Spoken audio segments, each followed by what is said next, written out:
ಲೋಕಸಭಾ ಚುನಾವಣೆ ಕಳೆದ ನಂತರ ತುಂಬ ಮಹಿಳೆಯರು ಕಾಯುತ್ತಾ ಇದ್ದಾರ ವಿಷಯ ಏನೆಂದರೆ ಗೃಹಲಕ್ಷ್ಮಿ ಯೋಜನೆಯನ್ನು ಮನ್ನಾ ಮಾಡುತ್ತಾರಾ ಅಥವಾ ಮುಂದುವರಿಸುತ್ತಾರಾ ಅಥವಾ ಕ್ಯಾನ್ಸಲ್ ಮಾಡುತ್ತಾರಾ ಎಂದು ಚರ್ಚೆ ಇರುವ ವಿಷಯವಾಗಿದೆ.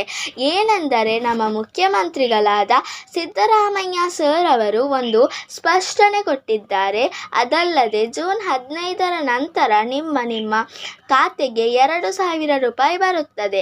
ಅದು ಕೇಂದ್ರ ಸರ್ಕಾರದಿಂದ ಬರುವ ಹಣವಾಗಿದೆ. ಅದು ಯಾವುದು ಎಂದು ಸಂಪೂರ್ಣವಾಗಿ ಹೇಳುತ್ತೇನೆ. ನೀವು ಈ ವಿಡಿಯೋವನ್ನು ಸ್ಕಿಪ್ ಮಾಡದೆ ನೋಡಿ. ಪ್ಲೀಸ್ ಚಾನಲ್ಗೆ ಸಬ್ಸ್ಕ್ರೈಬ್ ಮಾಡುವುದನ್ನು ಮರೆಯಬೇಡಿ. ಮೊದಲನೆಯದಾಗಿ ಗೃಹಲಕ್ಷ್ಮಿ ಯೋಜನೆ ಬಗ್ಗೆ ನೋಡೋಣ ಬನ್ನಿ. ಕಾಂಗ್ರೆಸ್ ಶಾಸಕರೆಲ್ಲ ನಮ್ಮ ಮುಖ್ಯಮಂತ್ರಿಗಳಿಗೆ ಒತ್ತಾಯ ಮಾಡುತ್ತಿದ್ದರು. ನಮ್ಮ ಕಾಂಗ್ರೆಸ್ ಸರ್ಕಾರ ಕೇಂದ್ರದಲ್ಲಿ ಬರಲಿಲ್ಲವಲ್ಲ, ಅದಕ್ಕೆ ಬೇಕಾಗಿ ಈ ಗೃಹಲಕ್ಷ್ಮಿ ಯೋಜನೆಯನ್ನು ಬಂದ್ ಮಾಡಿಬಿಡಿ ಹೀಗೆ ಹೇಳಿ ಮುಖ್ಯಮಂತ್ರಿಯವರ ಹತ್ರ ಕೇಳಿಕೊಂಡರು.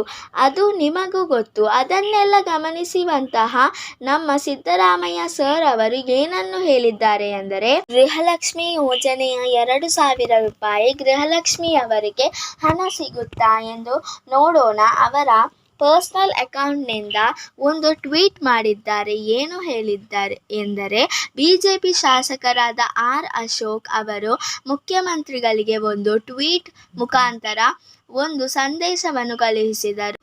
ಅದು ಏನೆಂದರೆ, ಕಾಂಗ್ರೆಸ್ಗೆ ಗ್ಯಾರಂಟಿ ಕೈ ಹಿಡಿಯದ ಚಿಂತೆ. ಅವರ ಅಕೌಂಟ್ನ ಪೋಸ್ಟ್ ಅನ್ನು ಹಾಕಿದ್ದಾರೆ. ಲೋಕಸಭಾ ಚುನಾವಣೆಯಲ್ಲಿ ಗ್ಯಾರಂಟಿಗಳಿಂದ ಕಾಂಗ್ರೆಸ್ ಮತ ಬಂದಿಲ್ಲ. ಇದರ ಬಗ್ಗೆ ನಾವು ಕೂಡ ಚರ್ಚೆ ಮಾಡಿದ್ದೇವೆ. ಇಷ್ಟು ಗ್ಯಾರಂಟಿಗಳನ್ನು ಕೊಟ್ಟರೂ ಕೂಡ ಮಹಿಳೆಯರು ಏನು ಮಾಡಿದರು ಎಂದರೆ ಕಾಂಗ್ರೆಸ್ ಪಾರ್ಟಿಗೆ ವೋಟ್ ಹಾಕಿಲ್ಲ. ಹಾಗಾಗಿ ಗ್ಯಾರಂಟಿಗಳನ್ನು ಕೈ ಹಿಡಿದಿಲ್ಲ. ರಾಜ್ಯ ಸರ್ಕಾರ ಈಗ ಪಾಪರಾಗಿದ್ದಾರೆ ಅಂತ ಹೇಳಿದ್ರು. ರಾಜ್ಯ ಸರ್ಕಾರದಲ್ಲಿ ದುಡ್ಡೇ ಇಲ್ಲ. ಎಷ್ಟು ದಿನ ಲೋಕಸಭಾ ಚುನಾವಣೆಗೆ ಬೇಕಾಗಿ 2,000 ರೂಪಾಯಿ ಸಾಲ ಮಾಡಿ ಕೊಡುತ್ತಾ ಇದ್ದರು. ಗೃಹಲಕ್ಷ್ಮಿ ಯೋಜನೆಗೆ ಅಂತ ಬಿಜೆಪಿ ಶಾಸಕರಾದ ಆರ್ ಅಶೋಕ್ ಅವರು ಹೇಳುತ್ತಿದ್ದರು. ಹಿಂದೆ ಬಿಜೆಪಿ ಸರ್ಕಾರವಿತ್ತು. ಆ ಸಂದರ್ಭದಲ್ಲಿ ಶಾಲೆ ಆಗಿರಬಹುದು, ಆಸ್ಪತ್ರೆ ಆಗಿರಬಹುದು, ನೀರಾವರಿ ಯೋಜನೆಗಳನ್ನು ಕೂಡ ತಂದಿದ್ರು. ಆದರೆ ಈ ಕಾಂಗ್ರೆಸ್ ಸರ್ಕಾರ ಇದು ಏನನ್ನು ತಂದಿಲ್ಲ. ಜನಗಳಿಗೆ ಏನನ್ನು ಉಪಯೋಗ ಮಾಡಿಲ್ಲ. ಇವರ ಸರ್ಕಾರದಿಂದ ಸಾಲ ಮಾಡಿ ಬಿಲ್ಗಳನ್ನು ಬಾಕಿ ಉಳಿಸಿಕೊಂಡಿದ್ದೆ. ಇನ್ನು ಮುಂದೆ ಎಲ್ಲಿ ಕೊಡುತ್ತಾರೆ ಈ ಗ್ಯಾರಂಟಿ ಯೋಜನೆಯ ಹಣವನ್ನು? ಅದಕ್ಕೆ ಬೇಕಾಗಿ ಜನಗಳು ಕಾಂಗ್ರೆಸ್ ಪಕ್ಷ ವೋಟ್ ಹಾಕಿಲ್ಲ. ಇನ್ನು ಮುಂದೆ ಹಣ ಕೊಡೋಲ್ಲ ಅಂತ ಜನಗಳಿಗೆ ಮುಂಚೆನೇ ಗೊತ್ತಿತ್ತು.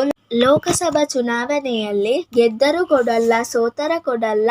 ಹಾಗಾಗಿ ಜನಗಳೇ ಯೋಚನೆ ಮಾಡಿ ಅವರನ್ನು ಸೋಲಿಸಿದ್ದಾರೆ. ಅವರು ಪತ್ರಿಕಾಗೋಷ್ಠಿಯಲ್ಲಿ ತಿಳಿಸಿದ್ದಾರೆ. ಅದಕ್ಕೆ ಪ್ರತ್ಯುತ್ತರವಾಗಿ ನಮ್ಮ ಮುಖ್ಯಮಂತ್ರಿಗಳಾದ ಸಿದ್ದರಾಮಯ್ಯ ಸರ್ ಅವರು ಏನು ಅಂತ ಉತ್ತರ ಕೊಟ್ಟರು. ಸಿದ್ದರಾಮಯ್ಯ ಅವರು ಅವರ ಅಕೌಂಟ್ ಕೂಡ ಟ್ವೀಟ್ ಮಾಡಿದ್ದಾರೆ. ಗ್ಯಾರಂಟಿ ಯೋಜನೆಯಿಂದ ರಾಜ್ಯ ದಿವಾಳಿ ಆಗಬೇಕು ಎಂಬ ಆಸೆ ನಿಮಗೆ ಇದ್ದರೂ ಕೂಡ ಅದು ಈಡೇರುವುದಿಲ್ಲ. ಬಿಜೆಪಿ ಪಕ್ಷಕ್ಕೆ ಆಸೆ ಇದ್ದರೆ ರಾಜ್ಯ ದಿವಾಳಿ ಆಗಿದೆ ಅಂತ ಎಲ್ಲ ಕಡೆ ಹೇಳುತ್ತಿದ್ದಾರಲ್ವಾ? ನಿಮ್ಮ ಆಸೆ ಅದು ಕನಸಿನಲ್ಲೇ ಈಡೇರುವುದಿಲ್ಲ. ಗ್ಯಾರಂಟಿ ಯೋಜನೆಗಳು ಖಂಡಿತವಾಗಿಯೂ ಮುಂದುವರಿಯುತ್ತೆ. ಅವರು ಕೂಡ ಟ್ವೀಟ್ ಮುಖಾಂತರ ತಿಳಿಸಿದ್ದಾರೆ. ಮತ್ತು ರಾಜ್ಯದ ಆರ್ಥಿಕ ಪರಿಸ್ಥಿತಿ ಸಮೃದ್ಧವಾಗಿರುತ್ತದೆ. ಇಲ್ಲಿ ಯಾವುದೇ ಗ್ಯಾರಂಟಿ ಯೋಜನೆಗಳು ನಿಲ್ಲಿಸುತ್ತಿಲ್ಲ. ಅದರಲ್ಲಿ ಕೂಡ ಗೃಹಲಕ್ಷ್ಮಿ ಯೋಜನೆಯನ್ನು 2,000 ರೂಪಾಯಿಯನ್ನು ನಿಲ್ಲಿಸುವುದಿಲ್ಲ. ಬಿಜೆಪಿ ಸರ್ಕಾರ ಸಾಲ ಮಾಡಿ ಸಂಬಳ ಕೊಡದೆ ದುಸ್ಥಿತಿಗೆ ನಮ್ಮ ಸರ್ಕಾರ ತಲುಪಿಲ್ಲ.